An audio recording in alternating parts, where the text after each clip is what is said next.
Hey everyone, let's talk more about this Alvin Bragg case going on in New York. And again, with the emphasis that we don't really care about Trump, but we do care about what they could go on to do to the rest of us with what they've been setting up here. And it's just crazy. This is from Reason's Jacob Sullum. How they're trying to worm this case into an election interference case. This is the one where he's accused of paying hush money to Stormy Daniels to cover up an alleged affair. I don't know how much of that Trump is disputing and how much of it he says happened or whatever. For purposes of the analysis, I'm going to kind of assume that the facts are true and just kind of go with that. But I don't know if they are or not. We'll see.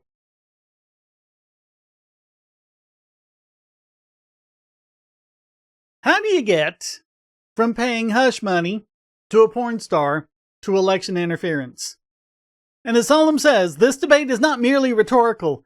It reflects the disconnect between the counts that Trump faces, all of which allege falsification of business records, and the essence of his crime as Bragg sees it, which is hiding negative information from voters. And CNN's legal analyst Norman Eisen says, although it has long been referred to as the hush money case, that is wrong. We should call it an election interference trial going forward. But that's what the Georgia case was supposed to be, right? The Fani Willis case, that was the big election interference case that fell apart, and it turns out the whole prosecution department is corrupt AF. Even for prosecutors, I mean, all prosecutors are corrupt, but geez.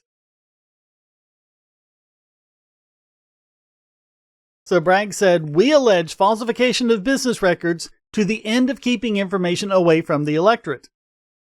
It's an election interference case. And Sullum says, that sounds important.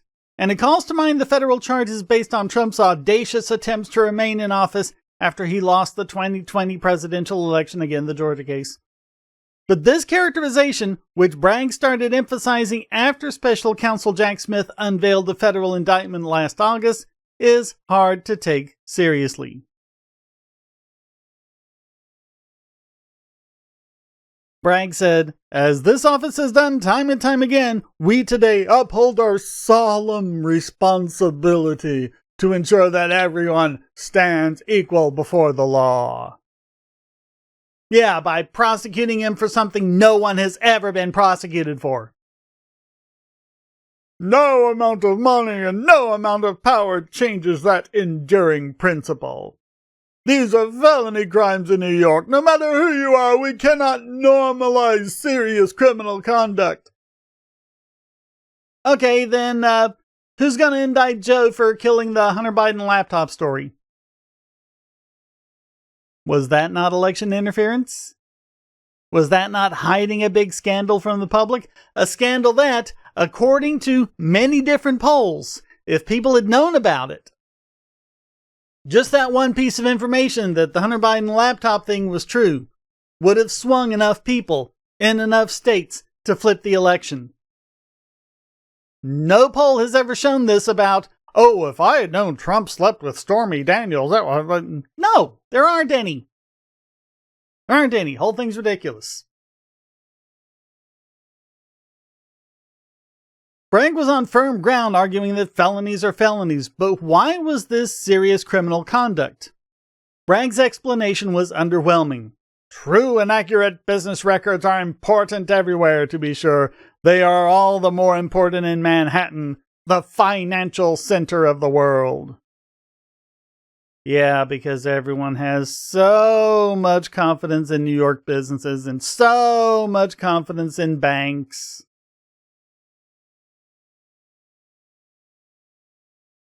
We allege Donald Trump and his associates repeatedly and fraudulently falsified New York business records to conceal damaging information and unlawful activity from American voters. He slept with a porn star. Allegedly. That's not unlawful. Nothing unlawful about sleeping with a porn star.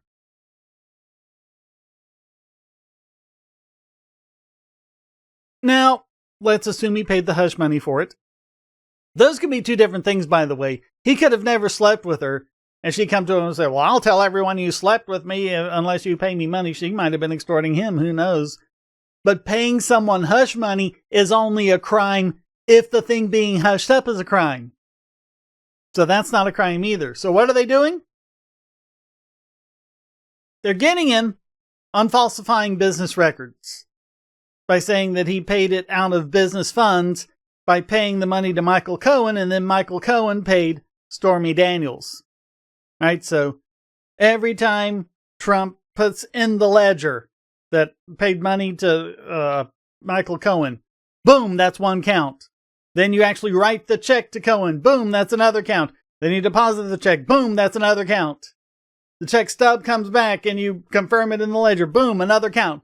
That's how you get out to all those 31 however many counts. Each like little different line item ends up being a different count. Prosecutors pull this crap all the time, man. Not just Bragg, prosecutors are corrupt. This is how they really stack things up. And they generally love doing that to people so they can extort a guilty plea from them saying, you know, we got you on 35 counts. And these are minor, you could get up to 2 years. But if you serve them consecutively, that would be what, 70 years? Yeah, you might go to jail for 70 years for this. Just plead to this smaller one. Yeah, it's extortion. It's extortion. Or we'll let you off light on this and not send you to jail for 70 years if you testify against, this other person. Like what they did in the Martha Stewart case. Still haven't figured out how that's not witness tampering. Someone explain to me how that is not witness tampering. So, okay, let's say that's true. Let's say those payments to Michael Cohen were not a retainer, but hush money payments to Stormy Daniels. Falsifying business records is only a misdemeanor in New York. And that means that the statute of limitations would have passed long ago, years ago, way too late for that. In order to make that into a felony, the falsified business records have to be done to cover up another crime. And that's what we have to do. At the end of this long chain that I've just explained, there has to be a crime. And what is that crime? Bragg says it's election interference. Well, let's see what Solem says. If you read the indictment and the accompanying statement of facts, you will notice a glaring chronological problem with that account. The criminal conduct that Bragg alleges all happened after the 2016 election. So he was paying to cover it up after the election was already over. Maybe that means he wasn't paying it to cover up for the election at all. Maybe he was just trying to hide it from his wife, who I think they said was pregnant at the time. Yeah.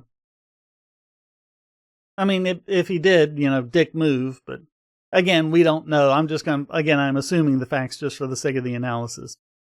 Since Trump was already president, ensuring that outcome could not have been his motive. Unless he's a time traveler or something. I don't know. Who knows what these idiots are going to say. Well, according to the indictment, Trump was reimbursing Cohen. This is Michael Cohen, the convicted liar, admitted perjurer. Yeah. For the hush money with a series of checks, which he disguised as a payment for legal services. It wasn't really a retainer. He was reimbursing him for the money he had already paid. The indictment counts each of those checks along with each of the corresponding invoices and ledger entries as a distinct violation. I just explained that. Each one of those becomes a separate count. Falsification of business records with intent to defraud. So that's a misdemeanor.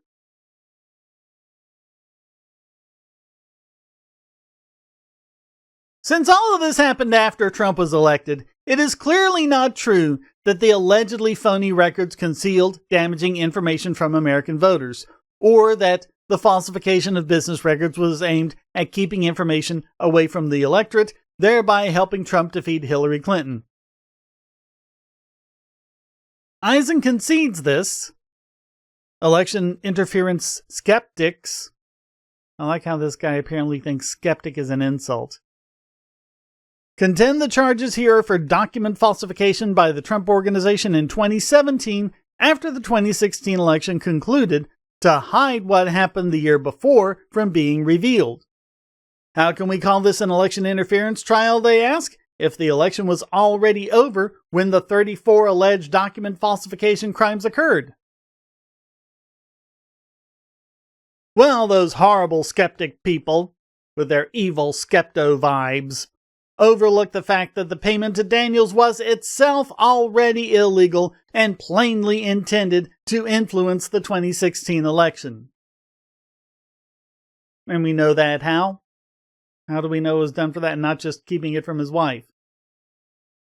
Now, here's where they try to get in the campaign violations. Cohen was limited by law to $2,700 in contributions to the campaign, but he transferred $130,000 to benefit the campaign, allegedly at Trump's direction. Do you see how they can get you on this campaign finance crap? Okay, you're limited. That's the personal contribution limit. But if you're working on behalf of someone else, how is it? That is why Cohen pleaded guilty to federal campaign finance violations in addition to other offenses for which he was incarcerated. And then lied to the judge about it, and then lied to another judge about having lied to the first judge. Yeah, look that up. It's crazy. And no one can... Oh, and by the way, also lied in front of the impeachment proceedings. And no one can seriously dispute that the reason he and Trump allegedly hatched the scheme was to deprive voters of information that could have changed the outcome of an extremely close election. Yes, one can seriously dispute it. I'm sitting here right now seriously disputing it.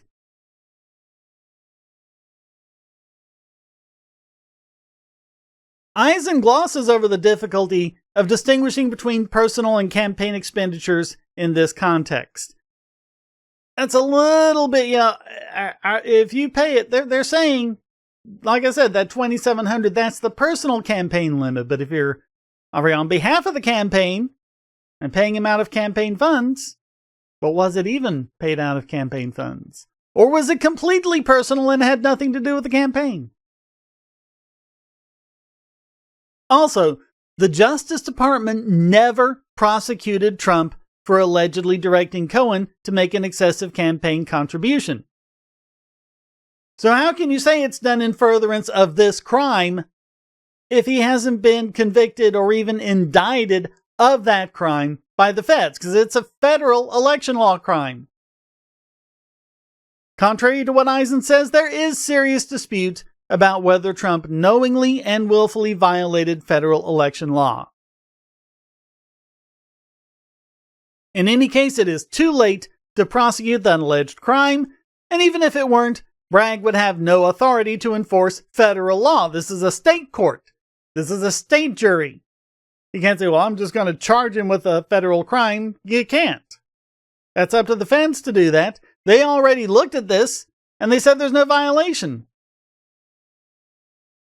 So how do you do that? Well, they're getting around it by saying, well, Trump intended to break that law.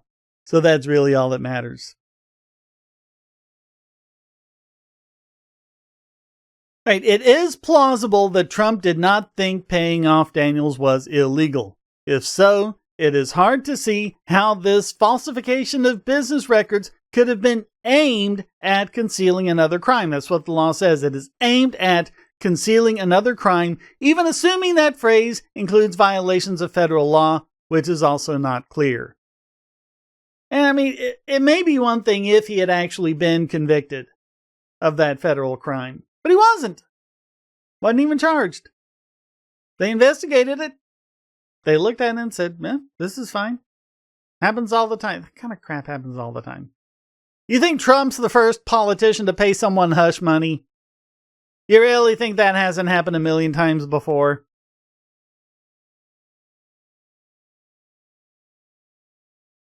So this all turns on whether Trump was trying to push his election or trying to hide it from his wife and spare his wife's feelings. The same ambiguity poses a challenge for Bragg in trying to convict Trump of felonies rather than misdemeanors. Did he falsify the records to cover up another crime or simply to keep his wife in the dark?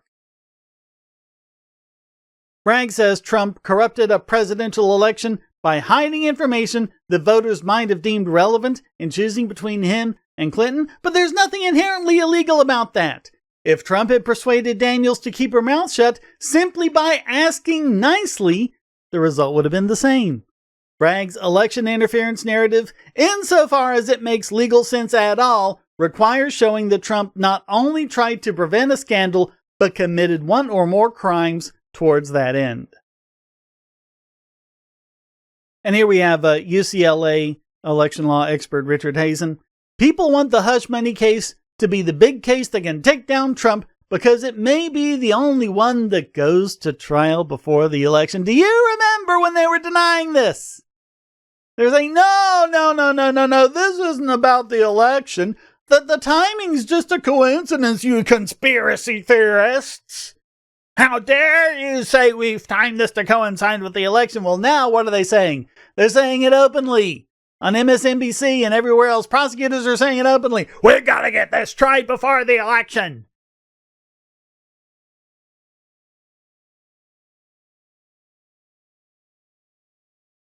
But he also says the charges are so minor, I don't expect they will shake up the presidential race. Failing to report a campaign payment is small potatoes campaign finance crime.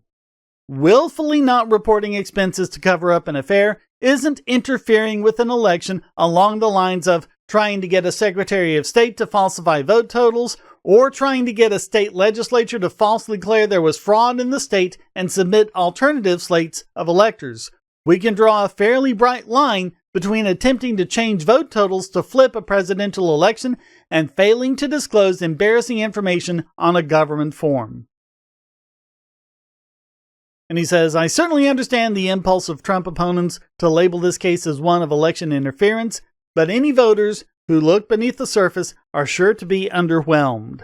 Calling it election interference actually cheapens the term and undermines the deadly serious charges in the real election interference cases. And I'm going to say it again. They can do it to Trump. They can do it to anyone. I've got a story in the latest podcast about how they're doing this stuff to a nuclear power plant that's already shut down. Just all of the crap that they're doing to people and businesses in New York. And if they can get away with it in New York, prosecutors in other states might be going, well, hey, if that's fine. Especially if it passes muster with the Supreme Court. Hey! So then they can arrest you.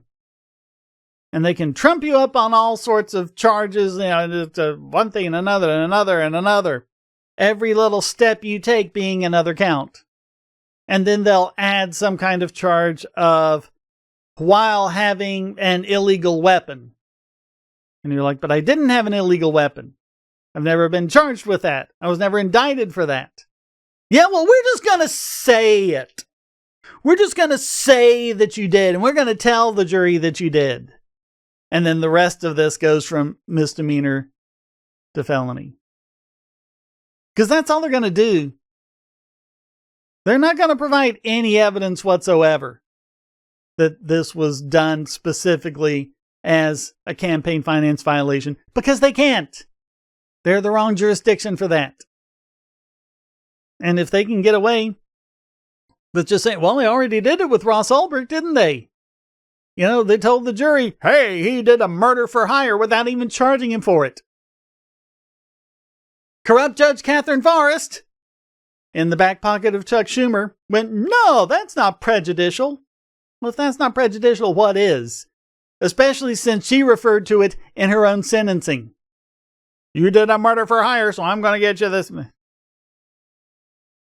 Especially since a murder for hire where no murder takes place is a maximum 10 years. And she used that as an excuse to give him double life plus 40. Even though he wasn't charged with it. He was charged with it in another jurisdiction. Those charges were dismissed with prejudice. Which means he will never be charged for it. He will never be brought to trial for it. And yet he was sentenced for it in that other trial. This is what they're doing to us, people. We need to be aware of it. Beyond that, other than talking to your attorney, I don't have the expertise to say anything. But be aware of it. This is not about Trump. This is about all of us. And I'm not really saying anything about what you should do on election day. I am saying what you should do if you're ever accused of the crime, if you ever talk to the police. Get a defense attorney. Don't talk to the police without an attorney present. And watch out for all these dirty tricks. And make sure you don't fall for them. Thank you so very much for watching. Comments for the comment God, shares for the share throne. Please hit like, subscribe, and the bell. And you can go to donate.bogosity.tv to keep me doing what I do. In addition to Patreon and Subscribestar, I've added a subscription tier on the Bogosity Discord, discord.bogosity.tv for $2.99. You can go straight in, kind of eliminate the middleman, and go get access to the live streams and the early videos right on Discord without having to go through Patreon or Subscribestar. Whichever way you want to do it, it's all good. Thank you so very much for watching. Until next time, stay strong and be free.